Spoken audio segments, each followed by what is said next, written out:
Hi, Ajahn, and hello, everybody, to another one of our wonderful Metta Center Wednesday evening talks.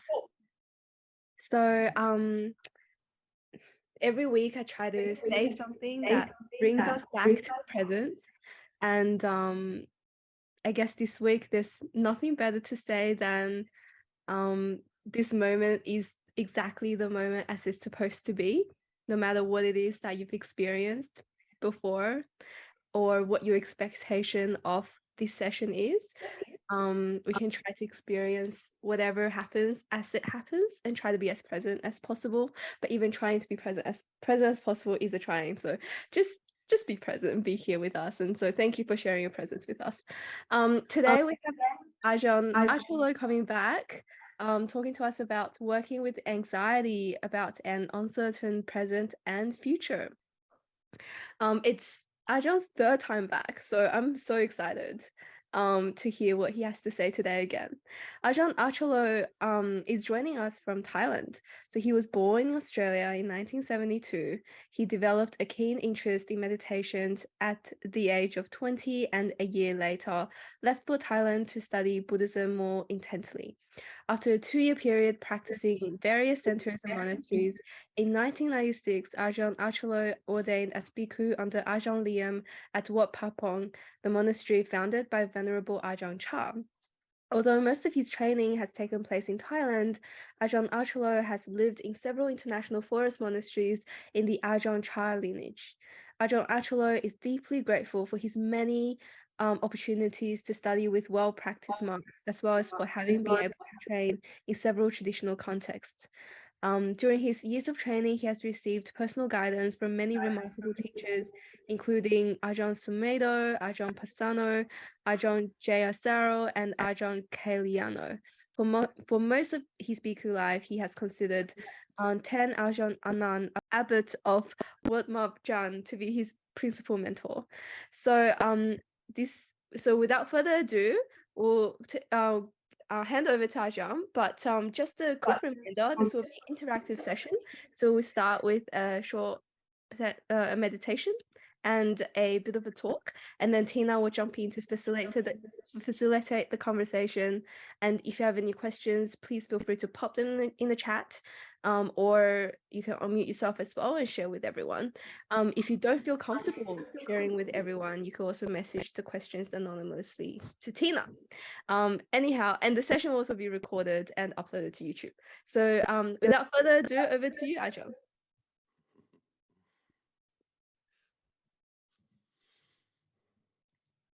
So are you mostly in Sydney area?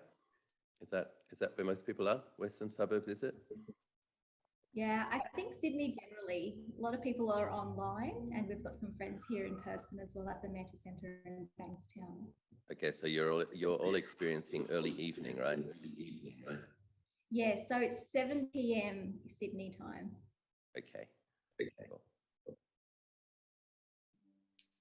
So good evening. We're going to start with a guided meditation. Maybe 20 minutes, or 20 minutes. So sitting with a fairly straight back, closing your eyes, setting the intention to be aware of the feelings of in and out breathing. Taking a few deep in and out breaths first. Consciously relaxing on the out breath.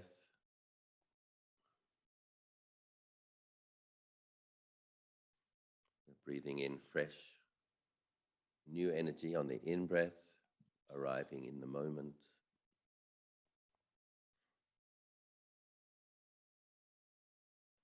Breathing out, putting the day down, putting the past down, whatever it's been.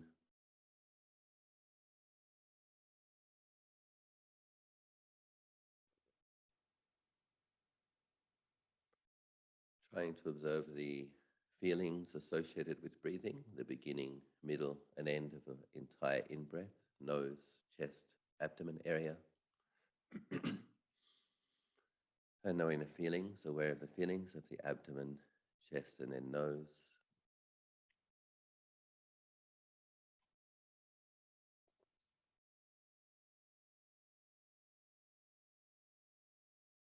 Now just allowing natural breath, allowing it to be as it is, still trying to be aware of the entire body of breath, nose, chest, abdomen, abdomen, chest, nose.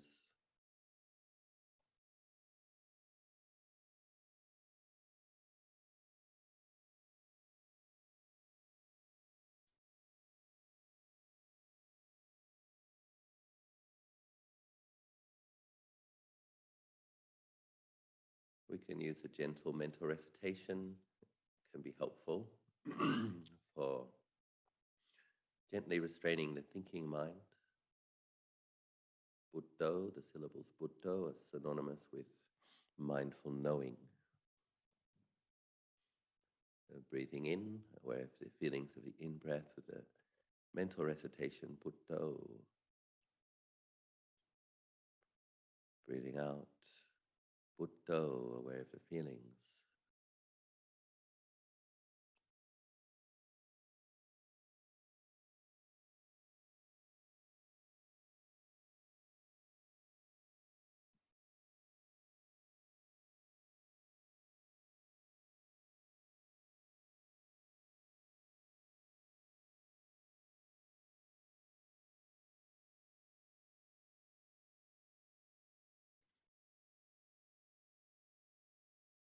Knowing the feelings of the in-breath, the entire in-breath, knowing the feelings of the out-breath. Nose, chest, abdomen, abdomen, chest, nose.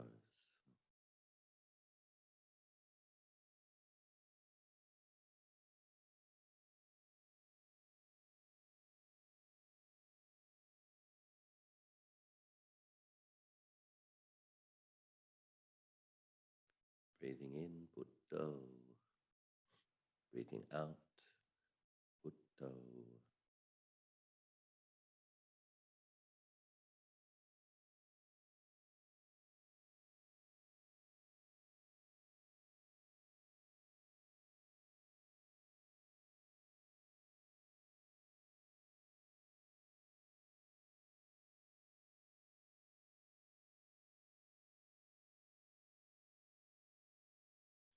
If you find it easier to be aware of the breath in a more localized area, be that the tip of the nose, top of the lip, or the chest, or the abdomen, you can now be mindful of the feelings of the breathing in that one area.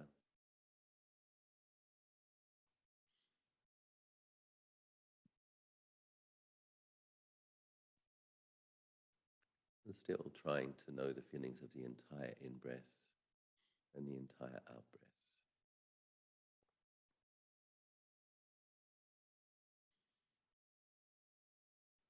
Caring for the breath, giving interest to those feelings, understanding that when we pay mindful attention to the meditation object consistently, the mind is able to collect, recharge. We may feel more tranquility, more calmness.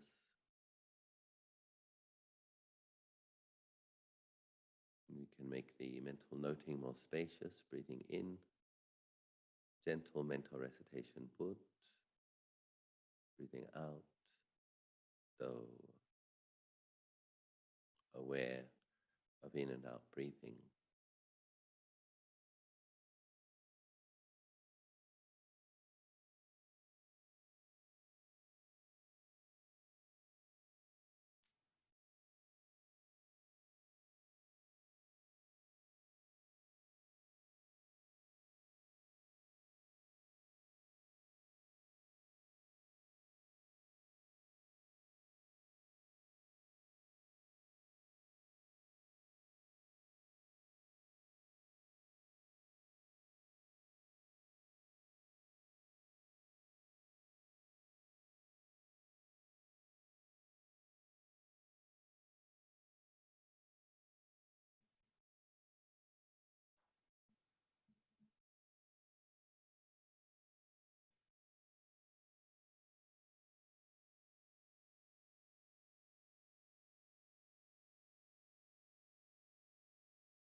Breathing in, But. Breathing out, Do. Allowing the practice, the mindfulness of breathing practice, to help you find a center in awareness, to be truly present in the moment.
We try to force the mind, it can get a bit tense. So it generally works better if we gently incline the mind and give interest, have an attitude of caring for each breath, being interested in the breath. The way we show interest, the way we show caring is by paying attention, simply knowing the beginning, the middle and end, space, the beginning, middle and end of an in-breath and an out-breath. Breathing in But, breathing out Do.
If there's restlessness in the mind, we can use the breath to gently pacify,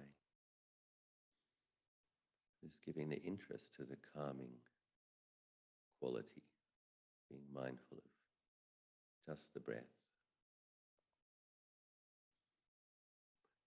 If there's sleepiness, we breathe a little deeper, waking the mind up with the breath, a fresh, new in-breath.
Breathing in Bud, breathing out the Lord Buddha, awakened, enlightened, liberated.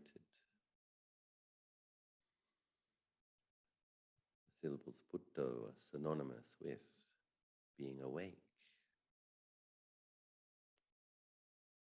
brightening the mind with mindfulness.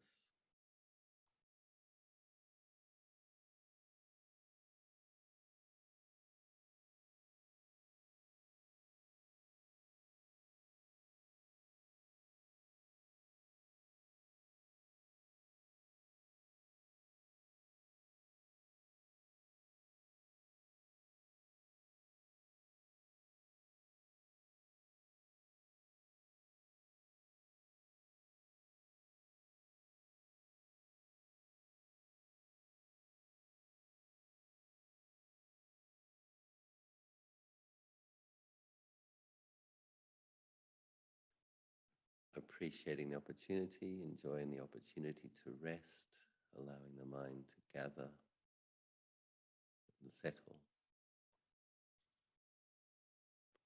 And so often we have to send the mind out when we work, thoughts, concepts. We often get caught up in thoughts about the past, worries about the future. But when we pay attention to the feelings of the breath just as it is, in the present moment, moment to moment, the mind is able to rest, come inward, settle, collect. Appreciating the breath, appreciating the opportunity to meditate.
Just a few more minutes left of the meditation. Enjoying a sense of more peace, more calm.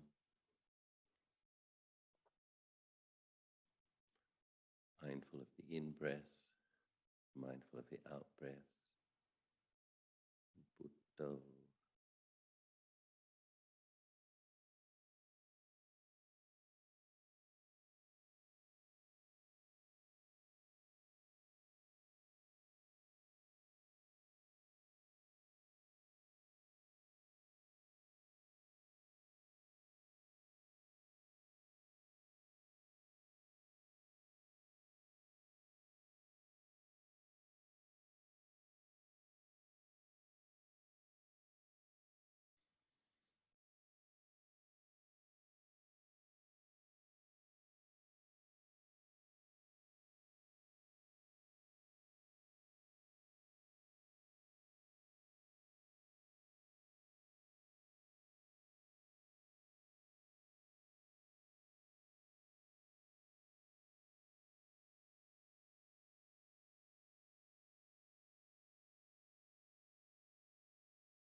Just a minute or so for the meditation left.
And that brings us to the end of the meditation.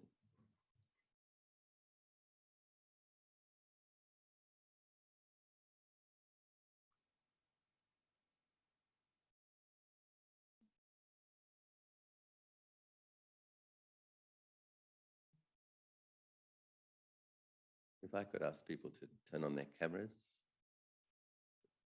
Nice to see your faces.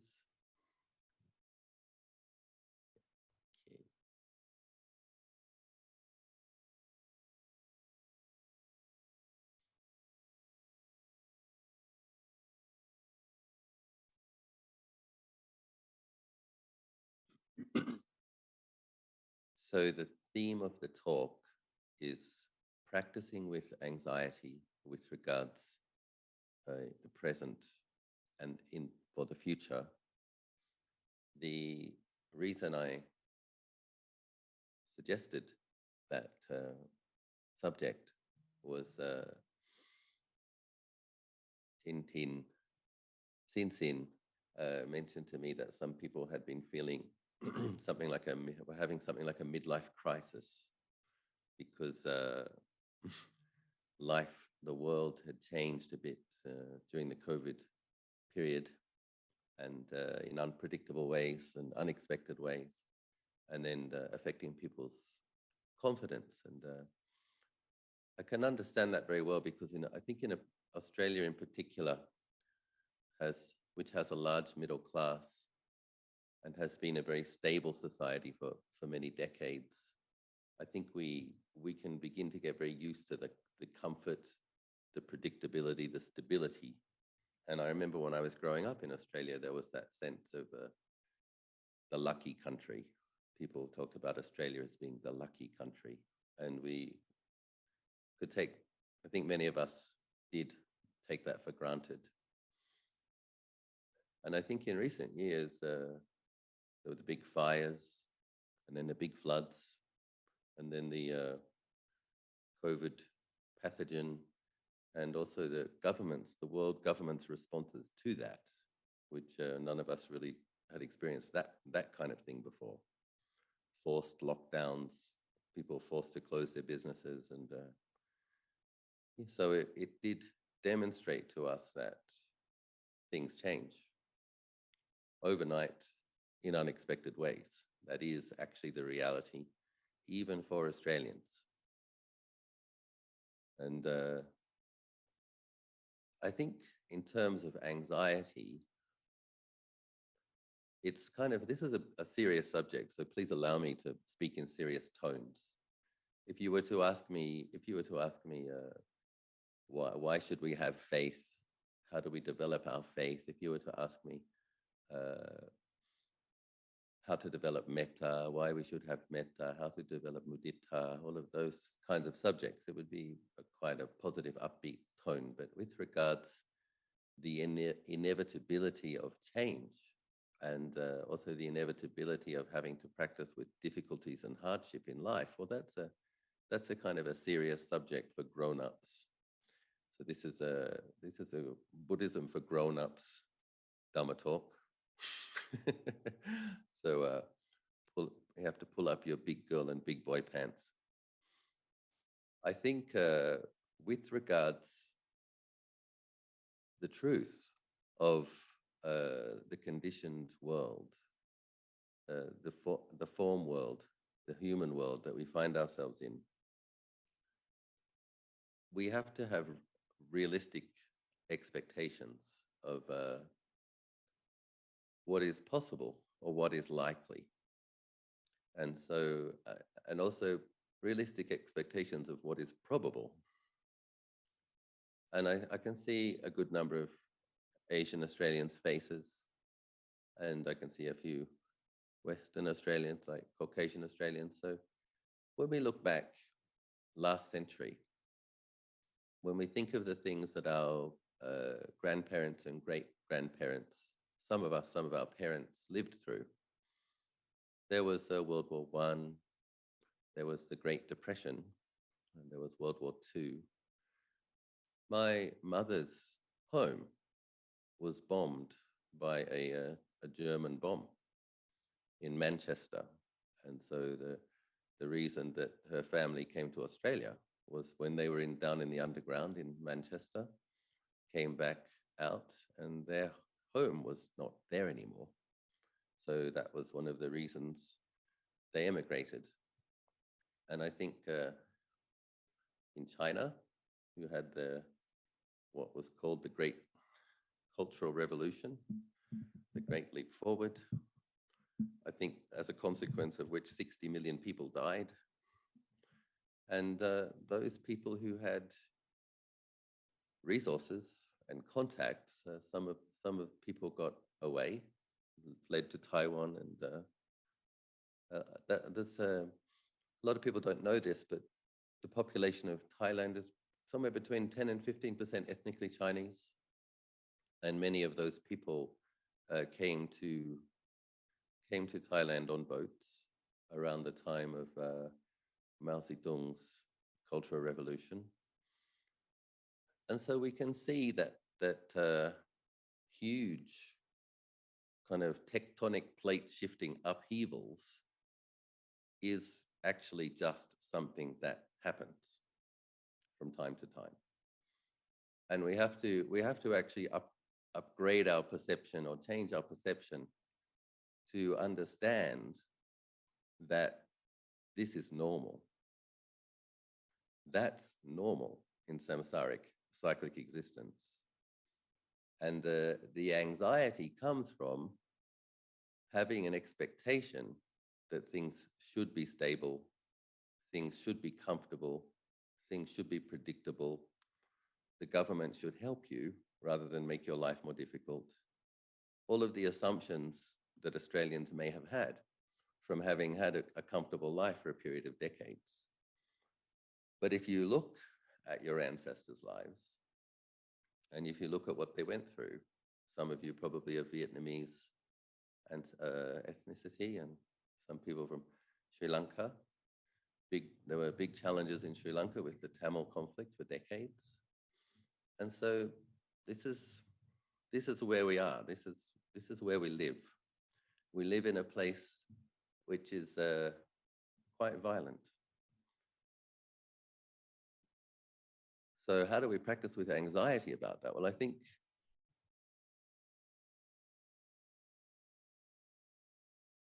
one Tibetan monk that I visited when I was a junior monk 15 years ago, he looked at me. I was probably a little bit prone to depression, I would say. And I wouldn't get very heavy depressions, but I would get a little bit depressed from time to time. And he looked at me and he told me, you need to develop a long-term optimistic view. And I said, well, what do you mean by that? And he's like, well, if you've taken refuge, you're keeping your ethical precepts, you're putting effort in practice, the outcome is eventually going to be wonderful. It absolutely is. You're destined for stream entry, once returner, arahantship, or Buddhahood, however far you want to take it. So that's the long-term optimistic outcome. And so that is helpful. With regards, I think a thing that helps us have less anxiety is being able to accept things the way they are. That's a large part about mindfulness, is actually having a look. How are things? And sometimes there has to be a grieving process.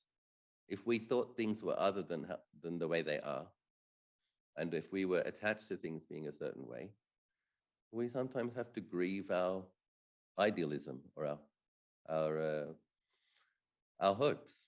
We have to grieve the hope that was lost because things aren't the way they are. So I'm not of a level of skill in my practice that I can make perfectly accurate predictions about the future, but I do have a pretty sharp intuition, and I do have powers of observation.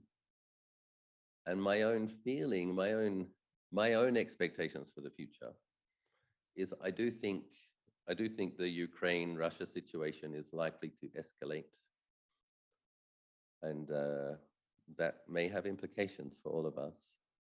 So I'm not sure how much news you follow. I try to not to follow too much, but I do try to notice big news. So Germany and America have just agreed to send in 392 tanks to Ukraine with farther reaching launching capacities than what has been there. So we don't need to get into a discussion about was Putin justified attacking Ukraine? Are the Western allies justified in arming Ukraine? That's just kind of thoughts and opinions. What we need to pay attention to, what I think, is that it isn't a serious escalation. And it's a serious escalation, which I would say would be quite provocative to a country that has a great number of nuclear missiles. And they also have hypersonic nuclear missiles. So I don't know if you know what a hypersonic nuclear missile is. It moves so fast that it can't be tracked on a radar, essentially. So yeah, I think a hypersonic missile from Russia could blow up a city in America within 20 minutes. So yeah, and so it's a pretty serious thing to be sending in 400 tanks into Ukraine right on the border of Russia. And we hope, of course, we hope and we pray that things don't escalate. But if you ask me, that is an escalation. And so we don't know how that ends. And but we have to be just open to how to phrase it. You have to be present to the catastrophe. It's like, opinions aside, if things become more difficult, that becomes your new reality. And we have to be able to make adjustments and live according to the new reality as best as we can. And so one pays attention, one tries to notice general trends, because the practice of metta is you have a healthy self-interest. You are interested in maintaining some well-being. That's your foundation for your happiness. You maintain your own well-being, you don't generate metta for yourself, then you have the ability to be kind and generous towards others. So we do have to pay attention to trends. And there's another trend that I think is worth mentioning. See, as a monk who doesn't just teach meditation, like you end up having long-term students and you end up caring for your students. When you care for your students, and I have many hundreds of them, sometimes it's appropriate to give a little bit of warning to get people to, because I want them to be okay. If they're still alive in 5 years, I want them to be okay. If they're still alive in 10 years, I want them to be okay. People take very good care of me, so I also want them to be okay. So another shift that I would say is likely in our world, and I'll just explain it this way. There's an alliance of certain countries.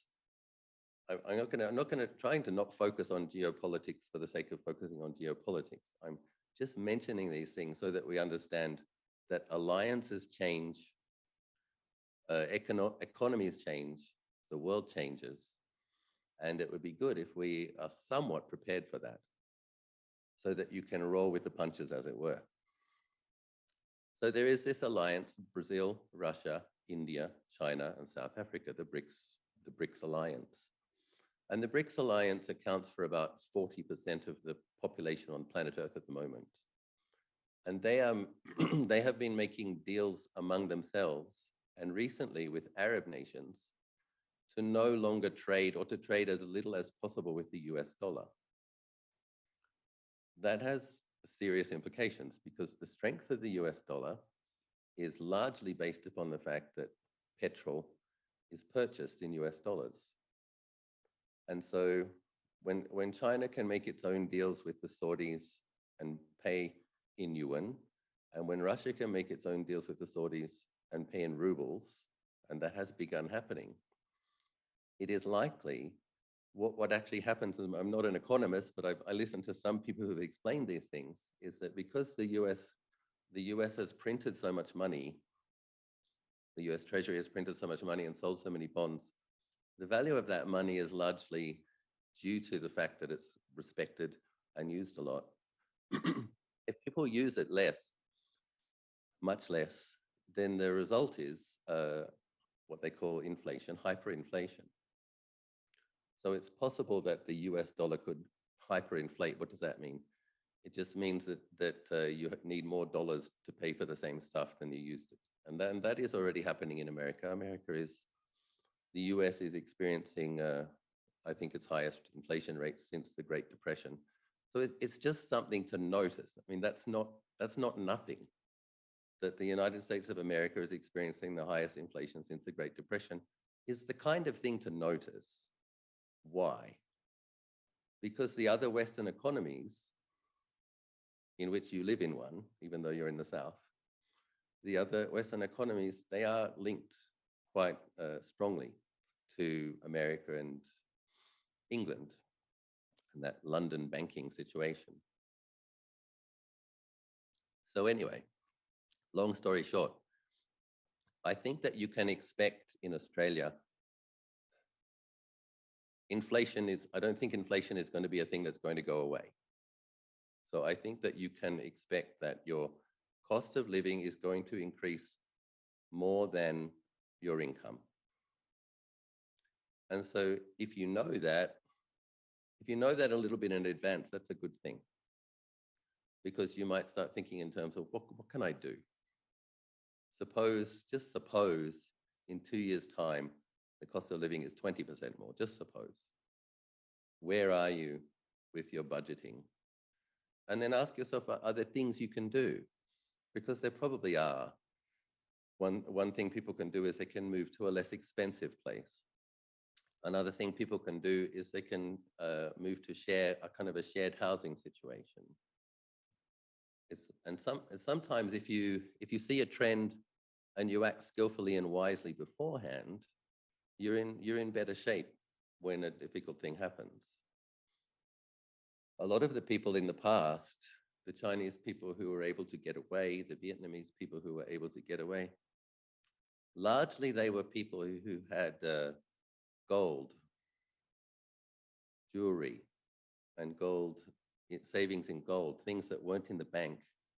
And they were able to pay essentially to get away. So I think a bigger conflict in Ukraine obviously is going to affect their fuel in Europe. And I'm I would say half expecting some kind of a significant recession/depression in the world. That's I hope I'm wrong. But when fuel costs go up a lot and countries have to pay more for their support of wars, then basically there's not much liquidity. People don't have much money. When they have to spend a lot of their income on just heating their house and eating, when there isn't all that extra stuff for shows and restaurants and gyms and all that stuff, then all these small businesses will tend to go down. And the government has less tax revenue, government borrows more, there's more interest. So what usually happens is interest rates go up at the same time that costs go up, and then people have less money to spend, so more places go bankrupt. And so I would say that we could pretty much expect that in the coming years, a continuation of the themes that you're already living with, that things are more expensive, incomes aren't increasing at that pace. And so I think it would be wise to think in terms of what can you do to cut costs? What can you do to try to get some savings in the bank? Because I think a lot of modern people live paycheck to paycheck and they don't have much savings and they don't have much money in the bank. And so I think it would be good. But something that a lot of people won't know this, but the United States actually has what they call Disaster Preparedness Month. Every year they have a disaster preparedness month. And most people don't know what that is. But for me, if I was an American and the president comes out and says, Happy Disaster Preparedness Month, I would actually take this as a kind of a message. And the message is, in a shit hits the fan scenario, don't expect your government to take care of you. We are actually telling you, make sure you have a month worth of food, make sure you have water, make sure you have what you need. So the government is telling their citizenry that. And they do it for a month every year. And so I just think it's the kind of thing that we should pay attention to. And there's certain things like, if you have some savings in the bank, if you have a little breathing room, if you've cut down the unnecessary aspects of your life, the expenses, and you're capable, then you're not going to totally freak out if the interest rates go up 1 more percent or the inflation goes up from 7% to 10%. You've got the breathing space. It's not the end of the world. So then one has to look at, well, how do you spend your money? I know a lot of people really are on a budget and they are already frugal. Okay, great. But I'm just saying it, for example, if the things that people can cut is like, do you need the Netflix, whatever they called? Do you need your Netflix subscription? Do you need YouTube Premium? Do you need a $5 or a $6 cup of coffee? It's like, we just look at, where does the money go actually? From my paycheck, where does it go? And ask yourself, do you have a month's worth of storable food in your cupboard? Pretty sure most of you don't. Probably none of you do. But there's that kind of thing. If you have a little bit of a system in your pantry, you just stock up. You've got a month's worth, and you keep an eye on the use by dates. You replace it. When it's about to use by, you use it, you eat it, you replace it. You just make sure you've got a certain amount of canned things, a certain amount of frozen things, and a certain amount of... So that even if the supermarkets close, and even if the prices double, you've got a month where you're okay. And so this is just kind of, I would say my mother's generation and her parents, I think this would have just been normal for them, that they just had stuff in their pantry for a rainy day. It was just wise housekeeping. You know, your grandma and your great-grandma, they used to can things maybe. But a lot of those people that lived through the Great Depression, they never wanted to face that kind of hunger and scarcity again. So they just made sure they had a fully stocked pantry and a deep freeze full of good things. And so I'm just saying, if you know you're okay, restructure your debt, sell some things that you don't need, scale down, get some savings, have some breathing room. Things like this will help you practice with anxiety.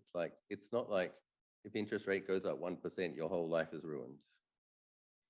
Or if inflation goes from 7 to 10%, you can't eat. We have to put some thought into, how can I live frugally, practically, sensibly? And suppose it doesn't happen. Suppose Ajahn Achalo's semi-prediction is incorrect. Inflation comes down, the economy grows. Well, great, you've got some savings. You can go on that holiday. But if Ajahn Achalo's semi-prediction is true, the war situation will probably escalate, the cost of fuel will probably increase, and inflation will continue to increase greater than the wages. Then it's good to do a little bit of planning, have a serious think about what is... The Buddha says, heedfulness is the path to the deathless. Heedless are likened to the dead. It's a very profound little teaching. If you're heedless, you're going to die. And if you are heedful, you're heading towards the deathless. which is nibbana. Sometimes we have to take we have to take some bitter medicine before we're sick. It's like having realistic expectations about what's possible in cyclic existence, a practical working understanding that economies collapse, alliances change. Geopolitics is a powerful, powerful thing. We're talking about the group karma of hundreds of millions of people. So I know some monks who have some psychic abilities that can see things, and they said that when the COVID lockdowns were happening and the virus was spreading, they saw the whole world was kind of shrouded in some darkness, the entire world during that period of time. And I asked my teachers, well, what is that? And he says, well, yeah, this is the group karma. We're all born at this time. We all have some shared karma, and we all have to go through some tough times together. So there is the individual karma, there's the country karma, there's the group karma. It's difficult to understand it all. But we do need to understand that the things that affect our life, it's not just because of the decisions you make today. It's because of decisions that you made in hundreds of past lives and decisions that other people made in hundreds of past lives. And they ripen in certain ways, oftentimes painful. One, we're Buddhists, and the Buddha is our refuge. And we should think about what he faced in his life. You know, I don't know how many people know this, but the Buddha's kingdom, Kapilavatthu, the kingdom of the Shakyans, was invaded during the Buddha's own life by a neighboring kingdom. The Buddha saw that this was going to happen, and he stood in the road and he said, don't do this, turn back, don't do this. And they went back, but then they came again, and the Buddha stood in the road and he said, no, don't do this. Please don't do this. They went back and they came again. And the third time, the Buddha reviewed the situation with his amazing abilities. And he could see that it was the karma of those people still in the Kapilavatthu kingdom, that they had participated in wars in the past. And this was going to happen. And the Buddha had to move aside, as the place where he was born and the kingdom where he was lived was attacked and sacked and burnt. And when the Buddha passed into Mahaparinibbana, there was no such thing as Kapilavatthu in the Shakyan kingdom. And there was nothing he could do about it. So the reason I point to this is that liberation in the Buddhist sense is a liberation of your mind from attachments to conditions. But conditions are unsatisfactory, and the law of karma is extremely powerful. Even a Buddha can't change it, even for his own aunties, nephews, and nieces. So the reason I say that is we have to be ready. We have to kind of expect some difficulties, and we have to put some sensible planning into how best be able to deal with that. So that kind of just streetwise common sense, that's a type of wisdom. And if we have that in place, those two things, not having unreasonable expectations, half expecting something, just being aware that situations could change and things could get more difficult. When it does, there's a part of you which is like, oh, well, I knew that could happen. Well, I knew that might happen. Rather than, why did this happen to me? Why me? Well, the question is, why not you? Why isn't a bomb dropping on your head? Why do you still have food in your cupboard when so many people don't? And so we have to recognize when blessings are manifest in our life, we recognize that. This is a special opportunity in samsara. I'm currently benefiting from the good things I did in past lives. Fully recognize the blessings that are present in your life now. Do some sensible planning for shit hit the fan scenarios in the future. And even as a Buddhist monk, because I've been doing this for 12 years, I try to keep a certain amount of funds available as what I would call an emergency fund. Like I don't have personal funds, but I am the CEO of my small hermitage. And I have grass that needs cutting. I have gardener that needs to be paid. I have some scholarships that some kids I'm helping to put through school. And I've basically managed to put aside through saving a little bit every year, enough to be able to pay the bills for a year, should anything go wrong. And I don't know where I get this from. It's just when I was a layman, I never had any money. My friends used to call, you want to go and see a movie? Yeah, fine, but do you mind paying for me? I'll pay you back on payday. I mean, that's who I was as a layman, because I used to like nice shoes, nice shirts, nice food. And but I don't know, there's something about paying attention to the reality of the world and the reality of life, and being practical and being realistic, that you realize, I mean, it's probably the difference between 20 and being 50 as well, is you realize it's better if you've done some sensible planning and you have some breathing space. That's a good way to manage your anxiety. And the other thing is like the benefit of death contemplation. That's the thing. Is so suppose I die, then whoever takes over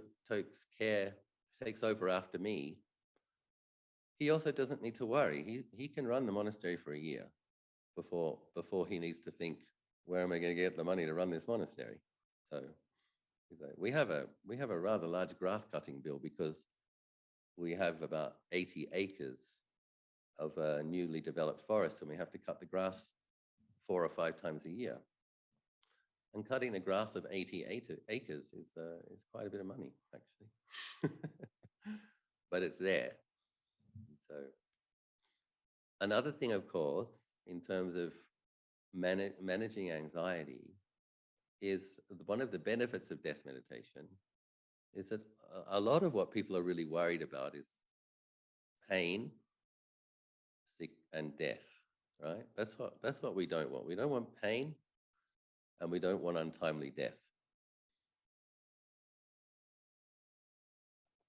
If we meditate on death, often, I think we also need to, and there's a reason for that. We need to, although most of us we're Buddhists, we believe in past lives rebirth, most people, and we believe ultimately in Nibbana. There's something in the mind which perceives death as some horrible ending after which nothing exists.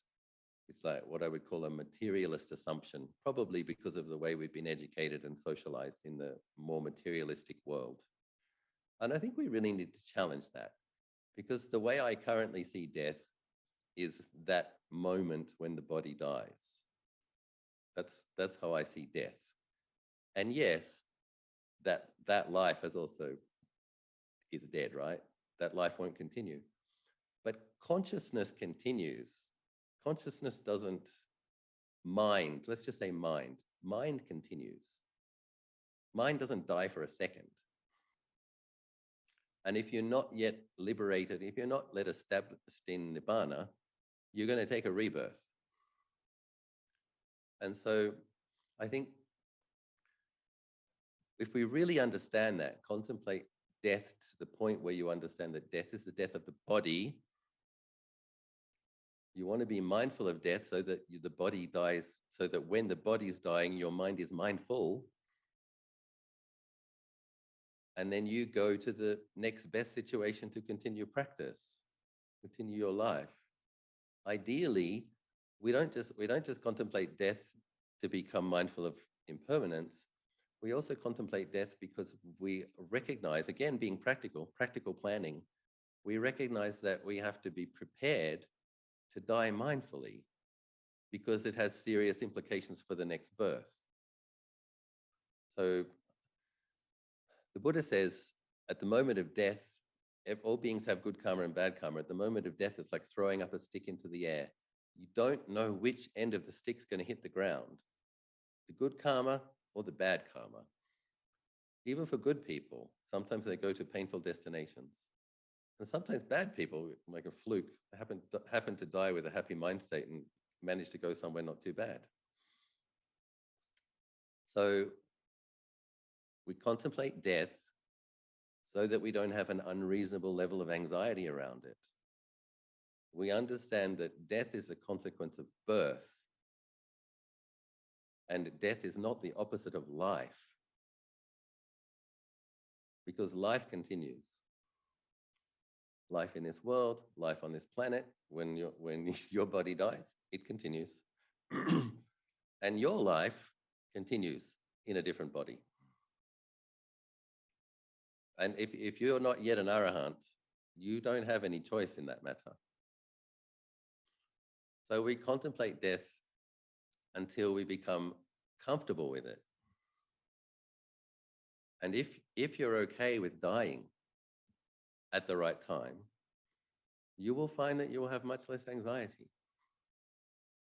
What's the worst thing that could happen? The body might die.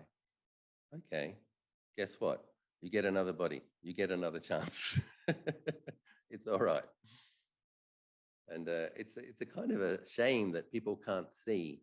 It seems to be that people need a quite amount of samadhi to be able to review their past lives. I mean, wouldn't it be amazing if you could actually just see them? How much that would affect the decisions you make this life? How much you might not be worried about the future life if you could see the 1,000 that were behind you recently. It's all right. Well, dying seems to be something that I've managed to survive thousands of times. Dying seems to be that moment where you shed the skin of this body and consciousness goes according to karma to another situation. So, contemplating death until you get comfortable with it, I think this also has an effect of making us less anxious. It's like, it's just the death of the body. Hopefully, I mean, even I'm not so scared of death, but I am scared of a lot of pain. So hopefully we don't experience too much pain when we're dying, right? Another thing, of course, is metta bhavana. I like to stress that. So cultivating metta, fortunately for us, produces a huge amount of merit. And Lord Buddha says that merit is synonymous with happiness.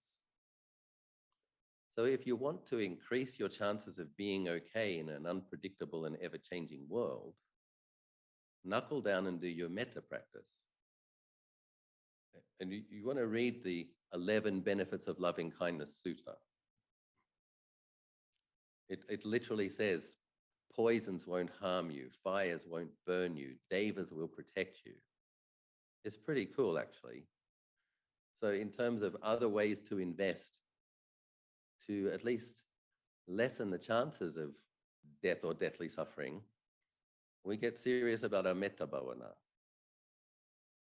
So cancel the Netflix subscription, cancel YouTube Premium, give a little bit of stop having the Starbucks cappuccino, and keep some money in the bank. Don't go to the coffee shop. Sit on your cushion for an extra session. Do that 20 minutes of metta. Don't watch that Netflix series. Turn it off. Do another session of metta. And it's your mental merits account is accumulating. In terms of investing in gold, this is gold merit, gold grade merits. So, I mean, we're very lucky that the Buddha explains these things to us. He gives us some really good pointers. The things that I was recently talking to a very, very gifted yogi who has some mind reading abilities. Thailand has some pretty amazing practitioners, and sometimes I can't mention their names because it can be a bit controversial. But anyway, I have faith in this practitioner. He's very gifted. And he looked at me and he said, you have special merits. You have special merit, Ajahn Achalo. He said, you have the kind of merit that if there was a flood, someone would rescue you. If there was a fire, you wouldn't burn. If there was a disaster, you would leave that place before the disaster. So he was looking at certain types of merits that were produced in past lives and this life. So it's a real thing. Merit is a real thing. And Lord Buddha explains that those who cultivate metta, I was once in Ladakh with a friend, And we didn't know it at the time, but there was about to be a really bad mudslide. And we had gone to this very remote lake on the border of Tibet. And we'd made a lot of effort to get there, and we were supposed to stay 5 days. We'd only been there 2 days. And I just had this irritated, like itchy feeling, or just my mind was itching. And I didn't want to tell him, but because he'd invested a lot and made a lot of effort to be there, but it was a very strong feeling. I just felt like we should get out of there. So I eventually told him. I said, look, his name's Francois, Frenchman. I said, Francois, I don't want to tell you this because we've invested so much coming here, that hired the car, paid the rent. But I just have a really bad feeling. I think we need to get out of here. And we couldn't see anything. It was this beautiful, idyllic, huge lake, 20 kilometers wide, beautiful Himalayan mountains, snow-capped, very beautiful scenery. And he says, you know what? I have that exact same feeling. And I'm glad you said so. And so we left the next morning. 1 hour after we left, a mudslide closed the road. And that road wasn't repaired again until after winter. We're talking a Himalayan winter. So if we had wanted to get out, we would have had to scale mountains, Himalayan mountains, not roads. And so what is that? What was that? I would say it's probably a guardian angel of a type that's just prompting you, get out, get out, get out, get out, get out. Something in another realm is mindful that this karma is about to ripen. And where we went, see, I didn't know it. I didn't know it at the time, but Ladakh, it doesn't rain in Ladakh. It only snows. And then the snow gently melts. There's hardly any trees because it's above what they call the snow line. And so if it does rain, there's no roots holding the mud on the mountains in place. So what happened is that night it rained. And I live in tropical Asia.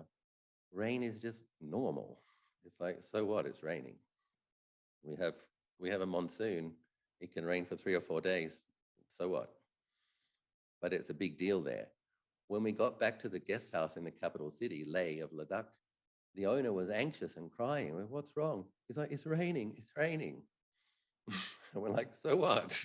He's like, you don't understand, you don't understand. I've never seen rain in my whole life. Like, what? You've never seen rain in your whole life? But that night, a nearby mudslide killed 200 people in their sleep. And they were just buried there, thousands of tons of mud slipped down a very steep mountain and covered the village. And so that's what he was crying about. That's what he was anxious about, because he knew, I didn't know, he knew rain means mudslides. So what's my point? My point is disasters happen. Certain types of merit can protect you from them. And I would expect that a large part of that is, does one diligently cultivate metta? And suppose the worst thing happens. The worst thing happens, the mudslide has come. You can feel a ton of mud pressing on you. Okay? You know you're going to die. Okay, that's the worst case scenario. It's like, okay, breathing in may I be well, breathing out may all beings be well. Breathing in may I be well, breathing out may all beings be well. And you die with the mind that's capable of practicing metta, and you die mindful that the body's about to die. And you go to whatever the next situation is. So that's, somewhat advanced practice, but it's not, if we've become familiar with it, these themes, contemplation of death, and if we've become familiar to responding to anxiety and suffering by cultivating metta, then when you pass away, that's what's going to be there. Now, I have another example, telling a lot of stories. My second monk had a head injury. He lost his memory, and he ended up needing surgery. We were in Malaysia. And he came to in the post-op room. And imagine, he doesn't know where he is. He'd been in Canada. He came back to Asia. He was meeting me in Malaysia. He woke up in post-op in Malaysia without his robes, without his bowl, not knowing anyone. So I came in and saw him. I had seen him before the operation, but he couldn't remember that. He had blood pressing on his brain in the area associated with memory. So I came in and I was checking his memory. I said, who are you? He says, my name's Ajahn Achalo. Who am I? He says, you are the abbot. What's my name? Ajahn Achalo. I said, who's your preceptor? He could remember his preceptor. He says, where are you now? He says, I have no idea. And they said, how did you feel when you woke up? He said, I did feel slightly anxious. And then he said something very interesting. So I started to chant the Metta Sutta. And what is that? That's a result of a decade of practice. He wakes up, he's somewhat powerless, tubes tied to him on a bed, blue frock, not knowing anyone. He's just going to wait here until it becomes clearer where I am, what I'm doing. And he chants the Metta Sutta to just feel better, to feel okay. So obviously his memory was starting to come back, very good sign. But you could see that the Metta Sutta had gone into long-term memory. So even if some of the short-term stuff was gone, he'd been so diligent in his sutta memory and his sutta chanting that that's just what came to mind. In a moment where you feel anxious, you don't quite know where you are, okay, resort to the Buddha's words on loving kindness. And that's how he managed his anxiety. So your daily chanting puja is something that can be a tremendous support as well. So I've said a lot. I hope something that I said was helpful. And I hope, of course, I hope the absolute best for you. I hope the economy is stable. I hope the war comes to a quick end. I hope you get, I hope everything goes from good to better. I do, sincerely. And I also hope that you do some practical, sensible planning and invest more in your practice. Cut out unnecessary things from your life and get ready to roll with the punches. So I offer that. Your reflection, I hope something was helpful. Sadhu, sadhu, sadhu. Thank you so much, Ajahn. What a real talk, a real reality testing for all of us. So thank you. One of the practices that I do is when something happens and it's surprising and wasn't something I prepared for, I just say to myself or ask myself, what do I expect? This is samsara. And then I chuckle, and then it just loses that pull. And it's a great way to remind ourselves, well, we are in samsara. What do we expect? And life in a comfortable place like Australia, people can start to take a lot of things for granted. And when things don't go, things aren't comfortable, the blaming mind comes up. It shouldn't be like this. It should be like that. The government should have done this. All of the shoulds and shouldn'ts. And the deeper reality is group karmas, individual karmas,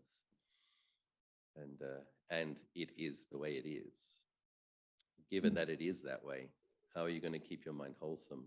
And how are you going to cultivate good qualities rather than feeling like a victim and complaining? Yes, thank you. I do note the time, but we've got some time for just a few questions, if that's okay, Ajahn? Yeah, I can probably take one. I actually have another appointment in 10 minutes, but very happy to take a question. Okay, all right. So my apologies, I talked for too long. No, that's okay. That's fine. Dharma greetings, Ajahn. So good to see you again. How do we meditate on death? How do we contemplate death into our regular practice? Is it a specific way to practice? And is it a separate practice to say metta meditation altogether? I'm sorry, that was more than one question. Yeah, so there are a variety of ways to contemplate death, and it is a different practice to metta. Yes, at my website, there is a series of collections of guided meditation, and there is a death and dying section. I think there's about 10 guided meditations there on death and dying. One is the death and dying of teachers and loved ones. One is the death of oneself. One is, I think, death by stabbing on the sidewalk, death from a car crash, death on a plane, all sorts of deaths. And But the point is, sometimes we just have to make it real for ourselves that it could happen. It could happen in any number of ways. I mean, I really do it as a practice. If I'm on a plane, I do contemplate that a plane could actually come apart or crash before we take off. Or the plane could break apart while we're in midair or crash into another plane. The most likely time for a plane to fall apart or crash is in the landing. So it's even, I sit up straight, I close my eyes, breathing in, breathing out though, and I'm just kind of ready for it as much as I can be, just in case, you know. So just in case I'm gonna die mindfully. And obviously I've been on hundreds of flights and I haven't died yet. But it's still a good practice, right? Because that means 100 times before the plane took off, I considered it. 100 times in the sky, I considered it. 100 times as we landed, I considered it. And, increasing my chances of dying mindfully. Wonderful, thank you. And Ajahn, we actually used to play your CDs and your Dharma talks, including the death contemplation meditation in our group meditation at the Metta Center. So very familiar with those different scenarios when we would imagine ourselves dying peacefully. That's it. It's like a positive affirmation. I think that's an important part. It's like you're affirming your ability to be at peace with this experience. It is possible. And you do someone else's death meditations, but the point is you're internalizing the capacity to reflect, not in a kind of a morbid, macabre, sadistic kind of way. You're just mindful that people die all the time in all sorts of ways, and most of the time they don't know when it was going to happen. So it's like, well, not most of the time, but oftentimes. I mean, if you have a chronic illness and you know that you're going to die from that, you know that people have some time to prepare. But there are all sorts of accidents. So once you've done that series of death meditations, then you use your own reflective abilities to consider the ways that you might die, and you have to make it real for yourself. But it's always taught in conjunction with metta. You have to support the mind through that sobering up process. You want it to be sober and kind. Wonderful, thank you. And for those who are online in the chat, we've placed the website that Ajahn was just referring to, Peace Beyond Suffering, that's in the chat. And for those who are here in person, we've also got Ajahn CDs if you'd like to take that away. And for those who are watching this on YouTube after the talk, we will put it in the description below so you can also have that resource available to you. So Ajahn, thank you so much again for your time and wonderful wisdom and reality check for all of us. And it's always such a pleasure to have you at the Metta Center. So thank you again. Nice to spend time with you, my mates down in Australia. Take care. Thank you. Thanks, Ajahn. Now I'm just going to pass over to Sophia for some final announcements. Thank you. Thanks, Ajahn. Thank you, Tina. Thanks, everyone, for attending our session. Did Ajahn drop off? Yeah, I think he's got another appointment to go to. Yeah. So would you like to lead a dedication of merits, Tina? Or fantastic. Thank you. Okay, so you're welcome to dedicate the merits in whatever way, but I would lead this offering to you all, and particularly in terms of what we've spoken about today, thinking about all of the deeds that we have done, all the wonderful good deeds that we've done throughout our day, the metta that you've practiced, whether in your thoughts, in your mind, in your speech, in your actions, thinking through your day and just allowing the joy to arise as you reflect on the good things that you've done, the good merits that have been accumulated, and just sharing these merits with all the people, all the sentient beings, seen and unseen, all the beings around the world, wishing may all beings be well and happy. May they be free from suffering and the causes of suffering. May they find true everlasting happiness and those causes for such happiness. May you all be well and happy, and may we all reach Nibbana enlightenment very, very soon. Thank you. Sadhu, sadhu, sadhu. Thank you, Tina. Oh, what a beautiful dedication and what a beautiful talk today. Quick announcement before we leave. So we have next Wednesday Venerable Andrew Williams returning between 7 to 8:30, talking to us on the Buddha's teaching on universal loving kindness. So the Metta Sutta, exactly what we were talking about today. And next Friday we also have a special event. On Friday night, 10th of February, we have Bhante Dhammadeepa on the 4 immeasurable minds, practicing true love for the world. So the 4 immeasurable minds is also the Brahma Viharas. That's also on the metta practice. So if you're interested, you can also come back for that.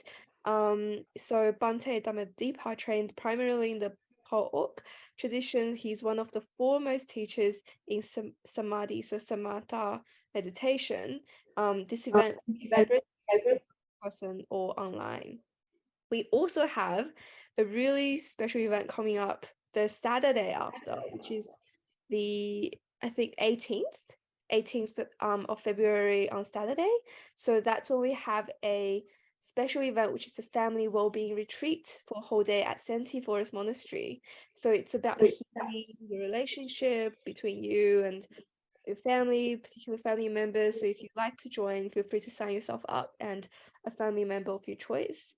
Tina, did you want to talk more about that event? Like what it will include? Sure. So the Santi nuns and myself will be running that event. The theme for it is about healing families. So you are welcome to bring your families along. You're welcome to bring any kids, partners, difficult people, loving people along. You can, of course, also just come as an individual as well. So it's a very, very beautiful place in the Southern Highlands in Bundanoon. So I highly encourage, if you're interested, to please register, because we've only got limited spaces. The other thing I'd like to add as well is that next Wednesday, Master Andrew Williams, he usually brings a guitar. So if you've never seen a monk give Dhamma talks with a guitar, come along to that. And also Bhante Dhammadeepa, who's coming next Friday, that's pretty special. So his key thing is about meditation, but not only about meditation, but also in a very practical way, how to bring what is practiced in meditation into your day-to-day life. And he's actually coming in person to the Metta Centre, because he's in Sydney for a very short time. So if you're available, I hope you will join us in person or online. It'll be a very, very special event, and it's 7 to 9 p.m. So it's a bit extended, and that's because we want to make the most of our time with him. So I hope to see you at the next Metta Centre events. Back to you, Soph. Thank you, Tina. Thanks, everyone. Have a lovely evening, lovely week ahead, and we'll see you soon.